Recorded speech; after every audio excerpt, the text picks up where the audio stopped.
안녕하세요. 저는 몇 해 전 이혼에 성공한 돌싱 30대 후반의 여성입니다. 마흔을 눈앞에 두고 나니 이런저런 추억을 떠올리다가 이혼 때의 일이 생각나더군요. 지금껏 모두 잊고 지냈는데, 아니, 덮어두고 지냈다는 게 맞을 거예요. 요즘 사연글을 읽다 보니 예전 일이 생각나서 제 이야기 한번 나눠볼까 해서 이렇게 글을 작성하게 됐어요. 저는 현재 간호사로 일하고 있고 예전에도 간호사로 일하고 있었어요. 남편은 지방에 있는 평범한 회사원이었고요. 무엇이든 평범한 저희들에게는 신기한 인연이 있었어요. 가끔 병원에서 일하는 젊은 간호사들은 환자분들한테 간혹 자기 아들이나 손주와 만나보지 않겠냐는 권유를 받게 돼요. 반은 떠보기 위한 말이니 보통은 거절하죠. 그런데 소개팅으로 남편과 만나 결혼을 하기로 하고 남편의 조부모님을 뵙는 순간 깜짝 놀랄 수밖에 없었어요. 병원 오실 때마다 우리 손주 만나보라고 하던 할머니셨거든요. 결혼 후 이 인연을 소중히 하자고 생각하고 5년을 잘 지냈어요. 사실 조모의 애정이 크다 보니 정작 시모와는 사이가 그리 가깝지는 않았어요. 그래도 제가 조부모의 사랑을 받는 걸 시댁에서는 싫어하지 않았죠. 서울 사람이 들으면 지명도 잘 모를 지방이긴 했지만 근방에서도 조부는 땅 부자, 알 부자로 주변 사람들에게는 알려져 있었거든요. 그래서인지 조부모와는 지금처럼 잘 지내길 바라는 눈치더라고요. 땅 상속에 유리할지도 모른다면서요. 그런 욕심이 나쁘다고 생각하진 않았어요. 솔직히 견물생심이라고 가까이 있으니 그런 마음이 생기는 거고 세상에 욕심 없는 사람이 어디 있겠어요? 주는 거면 감사히 받고 안 주더라도 원래 제 것이 아니니 원망할 일도 없는 거죠. 그렇게 저는 결혼 1년 만에 아들도 낳고 잘 지냈어요. 그런데 그 속담 아시나요? 미꾸라지 한 마리가 온 웅덩이를 흐린다는 속담. 그 미꾸라지 한 마리가 등장하고서 저와 시댁의 평화는 말 그대로 와장창 부서졌어요. 바로 결혼했던 남편의 누나 신우가 이혼 후 돌아오면서 모든 일이 시작됐어요. 저와 시댁 사이를 갈라놓는 유일한 미꾸라지가 바로 이 신우였거든요. 시모는 결혼 전 제가 간호사라는 걸 탐탁치 않아 했어요. 보통은 집에 의료계통 일하는 사람이 있으면 좋아하는데 유독 시모가 마음에 들어하지 않는 눈치라 왜 그런지 이유를 알아봤거든요. 그랬더니 시모 뒤에서 시모에게 이상한 이야기를 흘려놓는 사람이 있더라고요. 그 사람은 바로 신우였어요. 신우는 매번 올케가 바빠서 동생이 밥도 제대로 못 먹고 다닌다. 동생이 얼마나 시달렸으면 초췌하게 살이 쏙 빠졌다더라.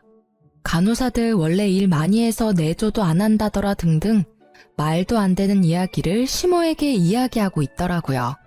그리고 결과는 시모의 잔소리로 이어졌죠. 저는 그러려니 했어요. 그냥 제가 더 잘하면 될 거라는 아니란 생각을 했던 것 같아요. 하루는 우리 애가 2살쯤 되었을 때 시모가 저와 남편을 시댁으로 부르더라고요. 그리고는 청천벽력 같은 소리를 하더라고요. 예, 오늘부터 네 누나 너희 집에서 살 거야.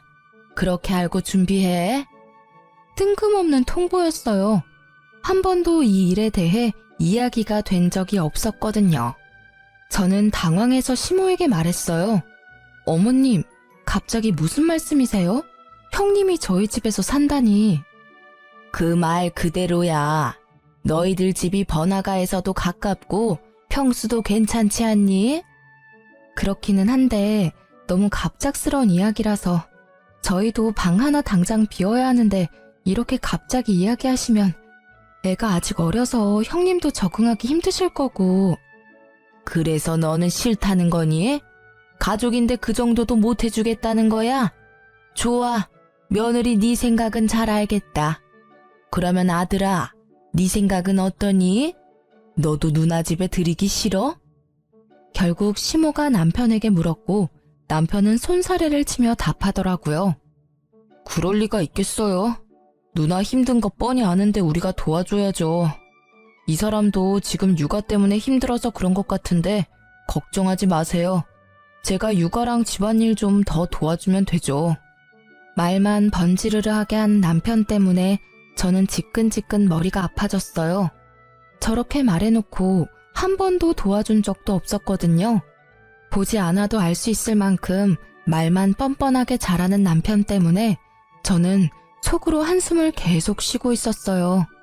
그래, 역시 가족은 가족이야. 며느리가 가족이 되려면 앞으로 시간이 오래 걸리겠구나. 그렇게 저를 단정지으며 싸늘한 시선을 보내는 시모의 모습보다 뒤에서 심드렁한 표정을 짓고 있는 신우의 모습이 더 눈에 걸렸어요. 결국 어쩔 수 없이 6개월간 신우가 집을 구할 때까지만 우리 집에서 지내게 됐어요. 그런데 그때부터 계속 사건 사고들이 연달아 터지더라고요. 사람 하나가 늘어났을 뿐인데 해야 할 일들은 몇 배로 늘어났어요. 집을 어지르는 건 물론 자기 옷은 세탁도 하지 않고 밥도 챙겨 먹은 적 없이 제가 챙겨주는 밥 꼬박꼬박 받아 먹더라고요. 그뿐만이 아니에요. 제 물건과 옷을 말도 하지 않고 사용하는 바람에 저는 스트레스가 극에 달했어요. 저는 물건을 아껴 쓰는 편인데 신우는 제 것을 아무렇게나 막 쓰면서 자주 잃어버리기까지 했어요. 그렇게 잃어버린 제 물건이 손가락의 개수를 넘어갈 때쯤에는 저도 참을 수 없었어요.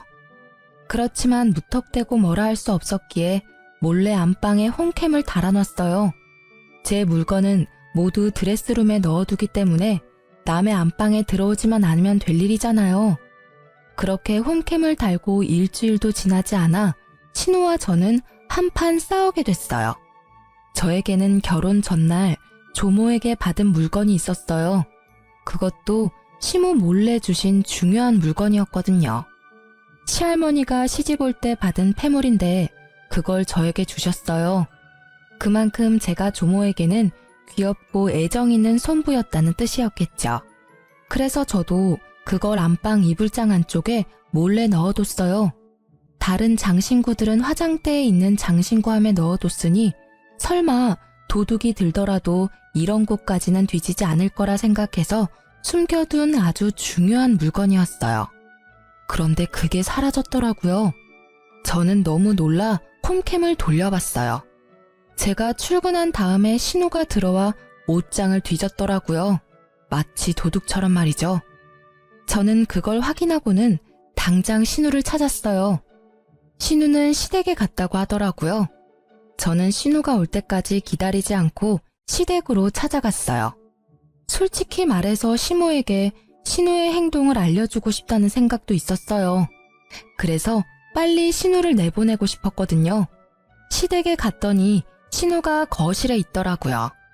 형님, 저랑 이야기 좀 해요. 무슨 이야기? 나는 할 말 없는데? 저는 할 이야기가 많아요. 이때까지 제 옷이며 가방 없어질 때도 참았거든요. 그런데 이건 좀 아니죠.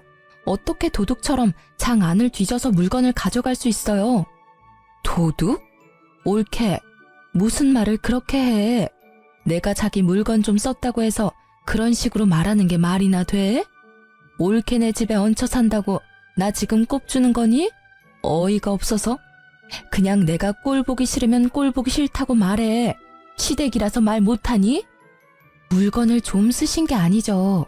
가져가면 다시 돌아오질 않잖아요. 게다가 이번에 가져가신 물건은 명백하게 장을 뒤져서 가져가신 거예요. 아니, 어떻게 집주인이 감춰둔 물건을 뒤져서 가져가실 수가 있어요? 결국 제 입에서 큰 소리가 터져나오고 안쪽에서 난리가 났더라고요. 방에서 나오는 시모의 얼굴 뒤로 조모의 얼굴도 보였어요. 저는 아차 싶었어요. 이런 모습을 보여드리고 싶지 않았으니까요.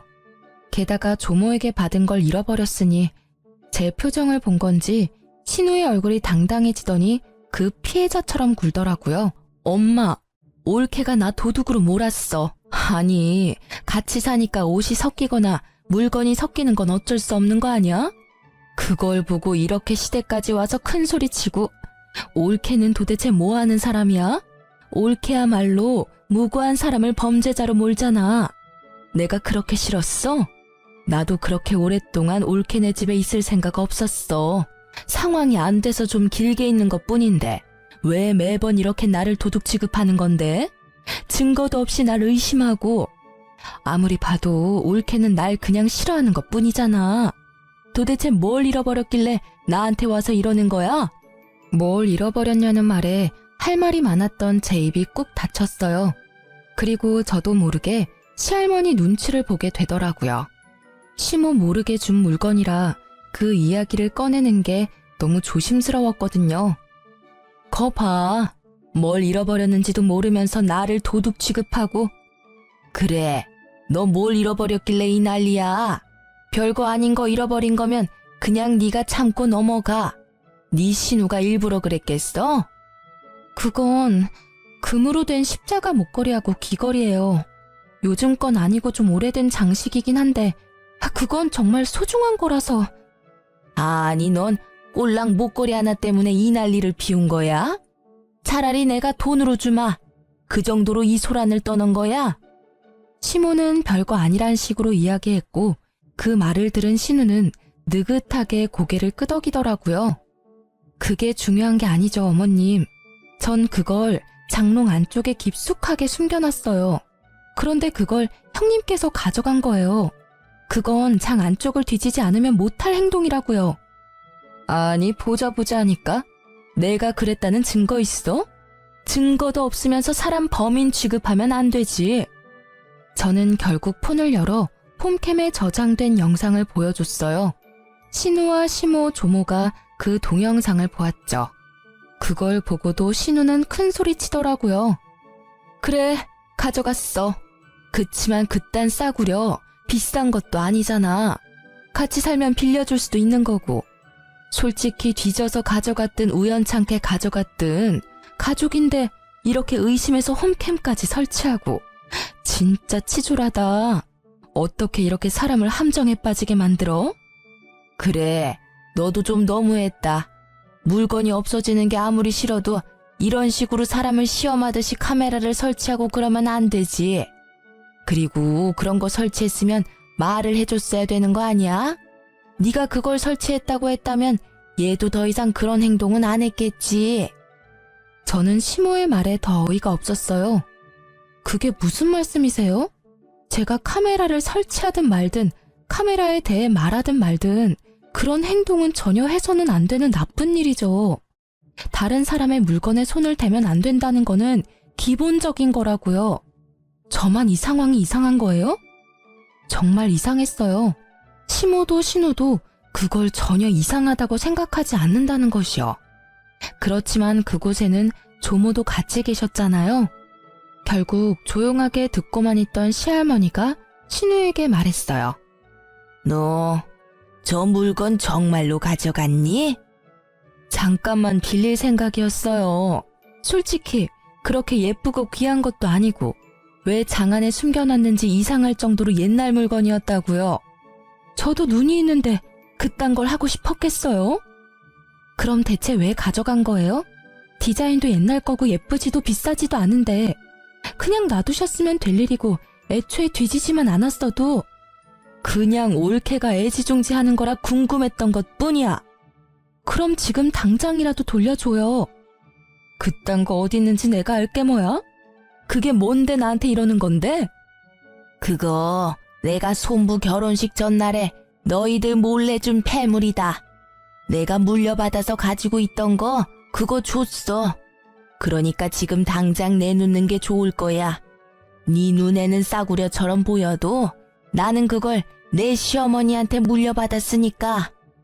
시할머니의 말에 신우는 물론 시모의 얼굴까지 하얗게 질렸어요. 저는 잃어버린 것도 죄라는 마음으로 고개를 숙였어요. 그런데 조모의 말에 신우의 변명이 더 웃겼어요. 할머니, 제가 그냥 판 거 아니에요. 올케가 나한테 돈을 안 줘서 그런 거라고요. 집에 돈이 있는데 나한테 한 푼도 안 주니까. 너 지금 그걸 말이라고 하는 거니? 애미야, 너는 도대체 딸 자식 교육을 어떻게 시킨 거야? 올케 돈이 네 돈이니? 거기다 돈 맡겨놨어? 지금 그 집에 식충이처럼 들어가 살면서 숙박비 한 푼도 안 주는 네가 돈을 왜 요구해? 조모의 호통에 시모의 어깨가 더 쪼그라들었죠. 그러나 시모의 얼굴은 좋지 않았어요. 혼나서라기보다는 며느리 앞에서 조모에게 혼나는 게 자존심 상한 것처럼 보였거든요. 긴 말할 것도 없고 그 물건 당장 찾아와.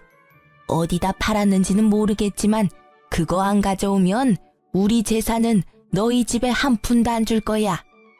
결국 상속이라는 히든 카드를 꺼내들자 시모의 얼굴이 더 급해졌어요. 얘, 너 어디다 팔았는지 빨리 말해. 이러다가 진짜 네 아빠한테 혼날지도 몰라. 어서. 아이씨, 왜 나만 갖고 그래? 내가 뭘 그렇게 잘못했다고. 그렇게 따지면 우리한테 아무 말 안 하고 올케한테만 그 귀한 걸 물려준 할머니한테도 잘못 있는 거 아니냐고. 얘가 정말 못하는 소리가 없어 할머님한테. 그래, 말 잘했다. 네가 이러는 걸 내가 모를 줄 알았냐? 그래서 그 귀한 걸 너희한테 안 물려준 거다. 그리고 너 당장 그 집에서 나와. 애미 너는 책임지고 네 딸 집에 붙들어 놔. 결국 신우는 조모의 말 한마디로 저희 집에서 나가서 시댁에 들어가게 됐어요. 그러나 신우와 시모는 제가 조모의 사랑을 더 많이 받는다는 것과 저 때문에 그들이 조모에게 찍혔다는 말도 안 되는 이유로 저를 더 경계하더라고요. 게다가 이 사실을 알게 된 남편은 그 와중에 저를 탓하더군요. 조용히 넘어갈 수 없었냐고요. 그렇게 한 소리 들었지만 저는 몸과 마음이 너무 홀가분했어요. 신우가 집에 없다는 이유만으로 저는 마음의 위안을 얻었어요. 그리고 그렇게 신우가 나가고 평화를 되찾은 줄 알았던 제게 다시 한번 큰일이 닥쳤어요. 이번에는 시댁이 아니라 친정이었죠. 아버지가 지병으로 수술을 받아야 하셨거든요. 어려운 수술에 아버지는 보험도 크게 들어놓지 않아서 수술비가 꽤 모자라겠더라고요. 결국 돈이 부족해서 남편에게 부탁했어요. 여보, 혹시 모아놓은 돈 좀 있어? 내가 모은 돈으로는 아빠 수술비에 많이 모자라서. 뭐? 난 모아놓은 돈 없는데? 딱 이 말이 끝이었어요. 많이 나쁘시냐, 어떤 수술이냐 물어보지도 않더라고요. 그러지 말고 여기저기 한번 알아봐줘. 나중에 내가 다 갚아줄게. 한 번만 좀 도와줘봐. 아니, 도와줄 방법이 없는데 어떻게 도와줘? 나도 지금 먹고 죽을 애도 없는데 어디다가 빌려? 엄마는 이미 너한테 빈정 상한 지 오래라 안 빌려줄 것 같고. 그러면 당신만 괜찮으면 엄마를 우리 집에서 모실 수 있을까? 엄마네 집을 팔고 그 돈으로 수술비하고 남은 걸로 전세 얻으면 될 것 같거든. 그때까지만이라도 우리 집에서 엄마 모시면. 뭐? 장모님을 어떻게 모셔? 난 내 집에 다른 사람 있는 거 불편해서 안 돼. 게다가 장모님이라니. 넌 내 생각은 안 해? 아무리 봐도 나는 불편한 관계일 수밖에 없잖아. 기분이 너무 나쁘더라고요. 신우가 우리 집에 왔을 때는 가족이니 어쩌니 하며 환영하더니 장모 모시자니 안 된다며 질색팔색하는 모습을 보니 정이 뚝 떨어지더라고요. 그렇지만 이해하려 노력했어요. 제가 시댁을 어려워하는 것만큼 남편에게는 처가가 어려울 거라고 생각하기로 했어요. 내가 싫어하는 짓을 남편한테 시키는 건 좀 아니라고 생각했거든요. 그래서 골똘히 생각하다가 10년이나 다니던 직장을 퇴사하기로 했어요. 돈이 필요해서 일을 그만둔다는 것 자체가 무척 부끄러운 일이지만 아버지가 아프니까 어쩔 수 없잖아요. 그리고 그렇게 퇴사를 하고 받은 퇴직금을 아버지 수술비에 보탰어요. 그렇지만 결국 아버지는 돌아가시고 말았어요. 저는 아픔과 슬픔을 동시에 느꼈지만 그와 함께 분노도 같이 느껴야 했어요. 친정아버지가 아플 때 단 한 번도 병원에 와보지 않은 남편 때문에요. 매번 내가 같이 가자고 해도 불편하다는 말로 거부하던 남편이었어요. 그때는 이해했지만 아버지가 돌아가시고 나니 화가 확 치밀어 오르더라고요. 그렇지만 참았어요. 아버지 상중이었잖아요. 그렇게 돌아가신 아버지의 입원비도 제 퇴직금으로 지급하고 나니 남는 돈은 그다지 없더라고요. 그렇지만 아버지가 사망보험금은 많이 들어뒀더라고요. 어머니가 그걸로 제가 쓴 퇴직금만큼의 비용을 돌려줬어요. 그리고 나머지 보험금의 절반을 뚝 떼서 저에게 더 얹어줬죠. 힘들 때 믿을 건 딸뿐이라고 이야기하면서요. 그 사망보험금을 받으면서도 얼마나 마음이 아프던지. 이걸 쓰는 일은 없을 거라는 생각으로 집으로 돌아오고 며칠이 지나서 남편이 저를 붙잡고 할 이야기가 있다고 하더라고요.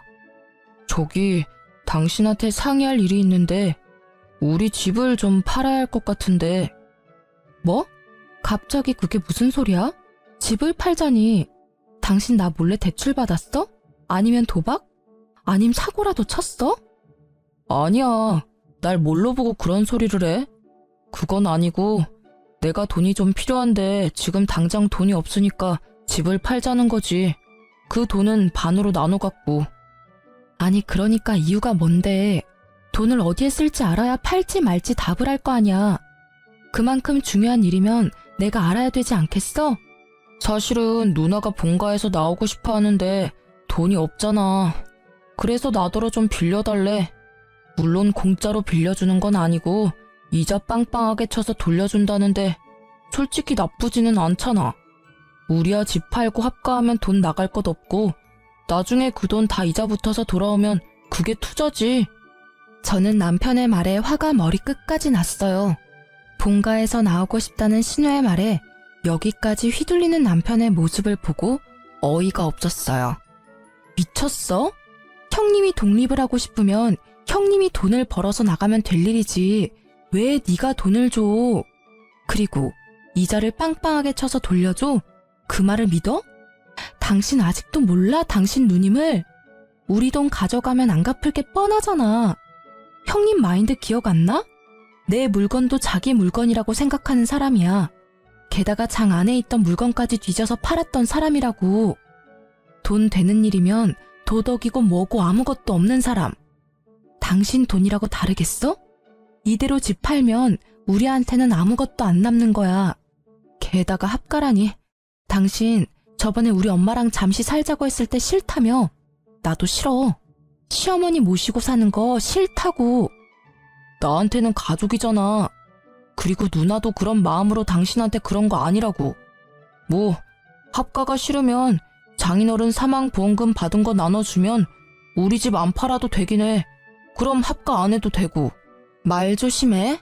제정신이야?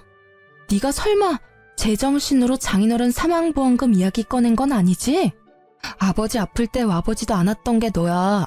세상 모든 사람이 그 돈에 대해 이야기할 수 있지만 너는 안 되지. 네가 우리 아빠 보험금 이야기 꺼낸 것부터가 잘못된 거라고. 내가 일부러 안 간 건 아니잖아. 나도 미안하게 생각하고 그래. 그치만 이미 지난 이야기고 이미 돌아가셨으니까 하는 말이지. 그렇다 해도 그 돈은 네 돈이 아니라 내 돈이거든? 그걸 네 마음대로 뭘 하자마자 할 게 아니라고. 화를 내다 보니 갑자기 그런 생각이 들었어요. 남편은 꽤나 단순한 사람이거든요. 아버지의 사망보험금 이야기를 이렇게 꺼낼 리가 없어요. 만약 이걸 원했으면 처음부터 그 보험금 이야기부터 했겠죠.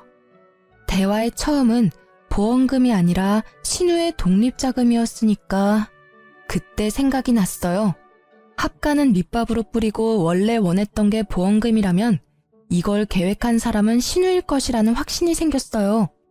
설마 형님이 당신한테 시켰어? 우리 아버지 사망보험금 가져오라고?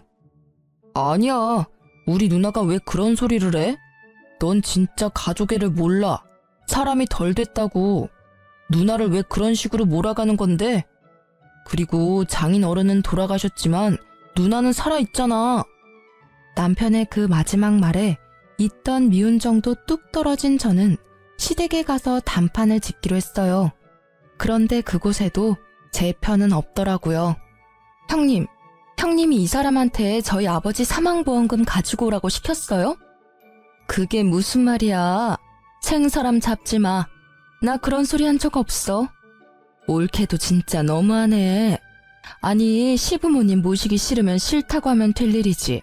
왜 여기까지 와서 나한테 딴지 거는 건데? 그걸 몰라서 물으세요. 솔직하게 말해서 이 사람 우리 아버지 사망보험금 있다는 거 알았어도 그다지 신경 안 쓰고 있었거든요. 그런데 그걸 누나 집 사는데 사용하자고 하니까 이상하잖아요. 이때까지 신경도 안 쓰던 돈을 갑자기 지금 이야기할 이유가 없으니까요. 예, 너 아무리 신우가 편해도 이렇게 갑자기 와서 이러는 건 예의가 아니라는 생각 안 하니? 무슨 애가 예의도 모르고 갑자기 찾아와서 이런 짓을 해? 그리고 합가 이야기 나도 들었지만 네가 이런 식이라면 내가 더 싫다 얘. 사람을 무슨 보험금 노리는 나쁜 사람들로 몰아? 그냥 시부모 모시기 싫으면 싫다고 말을 하면 되지. 이런 식으로 구는 건 너무하다는 생각 안 하니? 이 일을 일으킨 신우에 대한 잘못을 이야기하는 사람은 아무도 없고 이곳까지 와서 신우에게 따진 저를 시부모 모시기 싫은 며느리로 몰아가더라고요. 결국 저는 참을 수가 없었어요. 알았어요. 저도 이런 일로 이렇게 부딪히는 거 더 이상 피곤해서 안 하려고요. 당신, 우리 이혼해. 나는 합가 못하고 아버지 보험금도 못 줘. 그러니까 이혼하고 재산 분할해. 그리고 나서 그 돈으로 당신이 형님한테 돈을 주던지 말던지 알아서 해. 당신도 알겠지만 이 이혼의 원인은 당신한테 있으니까 나는 절대로 애는 안 뺏길 거야. 제 말에 남편이 먼저 반응했어요. 뭐? 이혼하자고 하면 내가 무서워할 줄 알았어? 해! 내가 왜 못해? 어차피 이혼하면 나보다 당신이 더 힘든 거 알지? 한 입으로 두 말하지 말라고. 나중에 나한테 돈이 없으니 빌려달라니 뭐 그딴 말은 하지 말라고. 애는 안중에도 없고 그저 돈. 이 사람이 내가 결혼한 그 남자가 맞나 싶더라고요. 그래, 둘이 헤어지면 되겠네. 여자가 이혼하고 나면 얼마나 웃긴 꼴을 당하는지 모르지? 다른 사람들한테 욕 얻어먹는 건 너야. 시어른 모시기 싫어서 이혼한다는 며느리. 잘 됐지. 알아서 나가준다니. 시어른 모시고 못 모시고가 중요한 게 아니거든요. 장인 사망보험금을 자기 누나 집 사는데 보태겠다는 남편과 시댁이 어이없어서 이혼하는 거예요. 어떻게 남의 아버지 사망보험금을 넘봐요? 여기 있는 사람들 중에 우리 아버지 아플 때 병문안 온 사람이 한 사람이라도 있긴 해요. 진짜 뻔뻔하고 부끄러움을 모르는 사람들이 누군데? 저는 빽 고함을 질러주고는 뒤도 보지 않고 집에 와서 아이와 제 짐을 싸서 집을 나갔어요. 이혼할 때까지 얼굴도 마주하고 싶지 않았거든요. 물론 이혼 서류도 바로 작성해서 보내기로 결정했죠. 그렇게 나오니 화는 여전했지만 그래도 조금은 속이 편했어요. 그 인간들 얼굴 안 봐도 되니까요. 이혼 과정도 순탄치만은 않았어요. 소송 중에 남편은 저를 가족에 충실하지 않은 아내로 몰아가더라고요. 그래서 저는 신우와 남편, 시모의 괴롭힘을 이혼 사유로 밀고 나가기로 했어요. 이때만 해도 남편의 조부모님은 우리의 이혼 소송을 알지 못하는 상황이었어요. 안 봐도 눈에 훤했죠. 제가 조모에게 관심받는 걸 아는 시모가 어떻게든 그걸 숨긴 거겠죠. 아마 결과가 자기들한테 좋게 나오면 이야기하려 했을 거예요. 그렇지만 그렇게 되기 전에 조부모님과 저는 우연한 기회로 다시 만나게 됐어요. 바로 저의 새로운 직장에서요. 제가 퇴직하고 직장 자리를 알아보던 중에 요양병원을 소개받아 일자리를 옮기게 됐거든요. 그런데 그곳에 조모와 조부가 찾아오셨더라고요. 물론 제가 있어서 온 건 아니어서 저를 보시고는 깜짝 놀라셨죠. 보니까 다른 보호자를 데리고 오지 않은 것 같더라고요. 그날 조모는 초기 치매를 진단받았어요. 조부는 제가 이 병원에 있는 걸 보더니 조모를 이곳에서 케어하길 바라더라고요. 아무래도 최근 노환으로 거동도 많이 불편해지는 바람에 집에서 돌보실 수 없는 상황이 된 것 같았어요. 그래서 저는 여기 모시면 제가 최대한 손 닿는 데까지는 잘 보살펴 드리겠다고 했죠. 조부는 그걸 고마워하고 입원 수소까지 마쳤어요. 그렇게 조모가 입원하고 한 달이 되고 결국 조부를 제외한 어느 누구도 병원을 찾지 않더라고요. 그런데 딱 한 달이 되는 날에 병원으로 가족들이 우르르 찾아왔더라고요.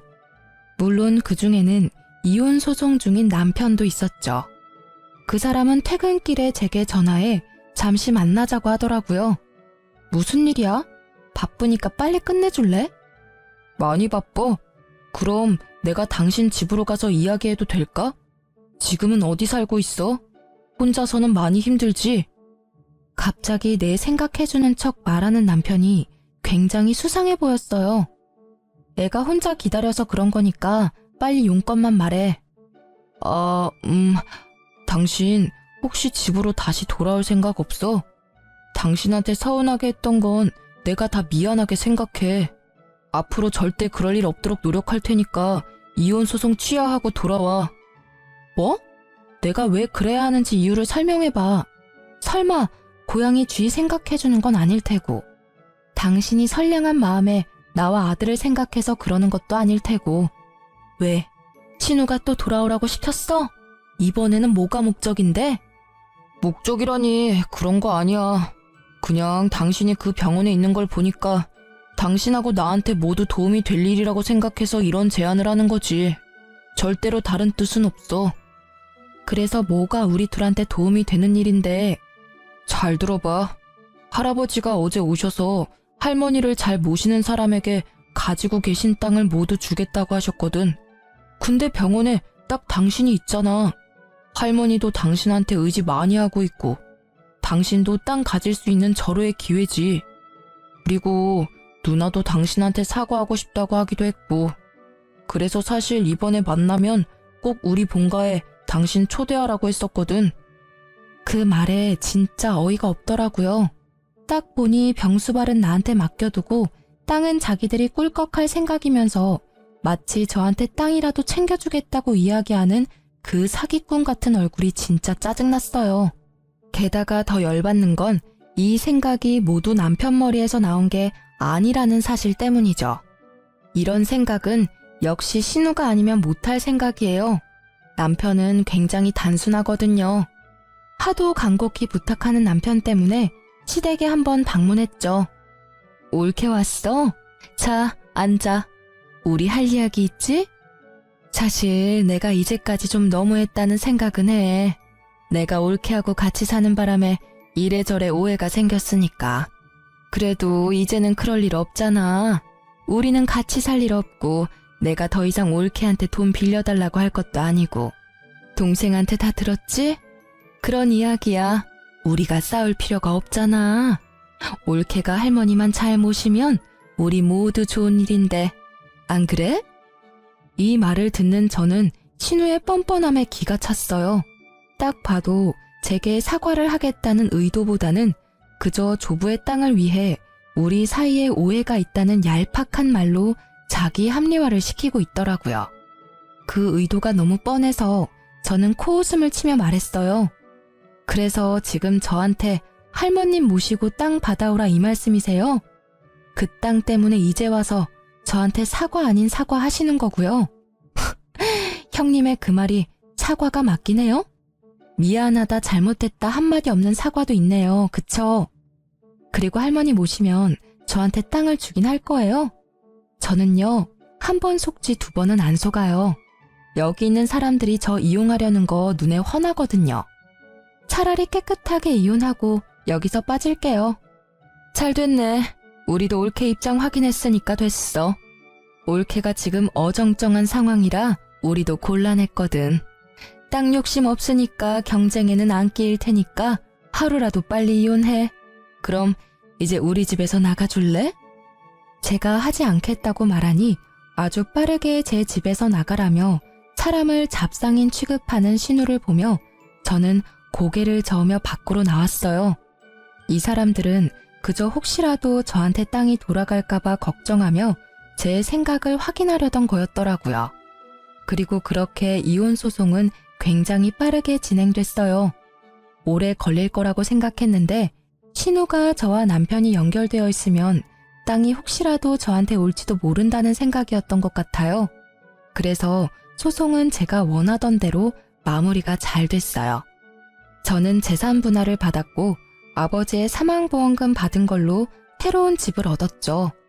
그런데 얼마 지나지 않아 그 사람들이 그렇게 걱정하던 일이 제게 벌어졌어요. 조부가 저를 댁으로 부르더라고요.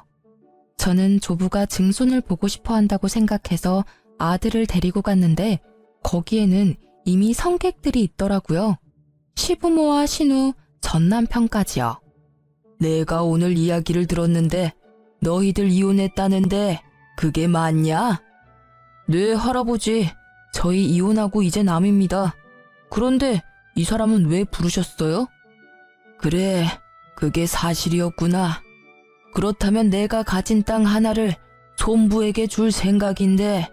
할아버지, 말씀은 똑바로 하셔야죠. 손부라니, 여기 손부가 어디 있어요? 쟤는 남남이라고요. 동생이랑 이혼하고 아무것도 아닌 사람이요. 그렇다고 저기 있는 증손이 내 핏줄이 아닌 건 아니지 않냐? 안 그러냐? 그 말에 아무도 대답을 못했죠. 결국 제가 말을 했어요. 할아버님, 그 땅은 안 받을게요. 그러지 않으셔도 할머님은 잘 모실 테니까 저한테 그럴 의도로 주시겠다는 거면 저는 안 받을게요. 너도 내 말을 못 알아듣는구나. 나는 너에게 땅을 주지만 내가 너에게 땅을 주는 건 네 아들인 내 증손한테 주는 거야. 그러니까 네가 받겠다 안 받겠다 할 게 없는 거지. 조부의 그 말에 저는 할 말이 없더라고요. 결국 신우가 그 말에 화가 뻗쳤는지 저에게 소리치더라고요. 이 여우 같은 게 할아버지를 어떻게 꼬신 거야? 너 일부러 그 요양병원 간 거지? 그래서 할아버지 할머니 오기 기다린 거지? 다 계획적인 거 아니야? 설마 이런 걸 예상하고 친권 받아간 거니? 저는 이 상황이 그냥 웃겼어요. 조부가 주겠다는 땅은 아주 작은 평수의 노른자 땅도 아니었어요. 당시에는 시가도 얼마 나가지 않는 땅인데 그걸 빼앗겠다며 마치 제가 술을 쓴 것처럼 말하더라고요. 결국 조부의 입에서 호통이 터져나왔죠. 조용히 못해? 이 집구석을 이렇게 엉망으로 만든 게 누군지 내가 몰라서 잠자코 있는 줄 알아? 어디서 네 할머니 열심히 보살피는 손부한테 그런 막말을 짓거리는 거야? 네 할머니 입원하고 병원 찾아간 사람이 여기 누가 있냐? 병원 한 번을 안 온 것들이 땅 이야기에 벌떼같이 달려드는 걸 보니 속이 타. 할아버지, 오해하고 있으신 거예요. 저희도 찾아갔는데 할아버지가 모르시는... 거짓말 좀 작작해라. 내가 바본 줄 알아? 너희 할머니가 치매라서 완전히 간 줄 알지? 아직 초기라서 멀쩡할 때가 더 많아. 너희들 하는 걸 보니 나 아플 때 병원 들어가면 너희들이 어떻게 할지 눈에 뻔히 보여. 내가 손부에게 땅을 준 건 너희들에게 보내는 경고야. 이번에 새로 유언장을 작성했고 거기에는 내가 죽을 때까지 나를 가장 잘 돌본 사람에게 내 전 재산을 물려주기로 했다. 그러니 그렇게 알고 있어. 조부의 말에 그 자리는 정적으로 가득 찼어요. 저를 탓하는 게 중요하지 않다는 걸 이제야 깨달은 가족들은 서로 눈만 굴리며 어떻게 해야 그 땅을 받을 수 있을지 생각하고 있는 것 같더라고요. 결국 그날 이후로 시댁 식구들은 제게 연락을 안 했어요. 그렇지만 전 남편은 제가 조모와 조부를 잘 모실 수 있다 생각한 건지 매번 연락해왔어요. 다시 한번 잘 생각해봐. 우리가 다시 합치면 할아버지 땅 고스란히 우리한테 들어올 거라니깐. 이것도 형님이 시켰어? 참 당신도 변함없다. 나는요, 장인어른 아플 때 코빼기도 보이지 않은 너 같은 인간하고 같이 사는 건 지옥이라고 생각하거든요. 그러니까 여기서 시간 낭비하지 말고 다른 여자 찾는 게 더 빠를 거야. 결국 그 뒤로 남편은 연락을 뚝 끊었어요. 그 몇 년 후 조모는 돌아가시고 조부도 병원에 입원하게 됐어요. 가족들의 반발에도 조부는 제가 있는 요양병원에 오게 됐죠. 시댁 식구들은 돌아가며 조부의 병문안을 오더라고요. 그 와중에 전 남편은 재혼을 해서 재혼한 아내를 데리고 왔더라고요. 알고 보니 요양보호사 자격증이 있더라고요. 그 여자가 아침부터 저녁까지 조부를 케어하더라고요. 딱 보니 그렇게 하면 조부의 땅을 자신이 가질 수 있을 거라 생각한 것 같더라고요. 자기는 온 지 10분도 안 돼서 바쁘다며 나가버리는 주제에. 그리고 한 달 뒤 전 남편이 조부를 보러 왔을 때 조부가 말하더라고요. 너는 네 아내만 보내면 네가 땅을 받을 수 있을 거라 생각한 모양인데 만약 계속 이렇게 손부만 보낼 시에 그 땅은 네 손부 명의로 줄 거다. 너한테는 한 푼도 안 줄 거야. 네가 나를 돌본 게 없으니 한 푼도 줄 필요가 없겠지. 안 그러냐? 결국 그 조부의 말에 대리인을 내세워 조부를 케어하던 시댁 식구들은 부랴부랴 병문안을 매일 번갈아 가며 경쟁적으로 오더라고요. 그 전 남편의 재혼한 아내의 일도 알고 보니 형님이 그렇게 조종한 거였더라고요. 그 뒤로 조부는 요양원으로 들어가게 됐고 꽤 한참 뒤에 조부의 소식을 들었어요.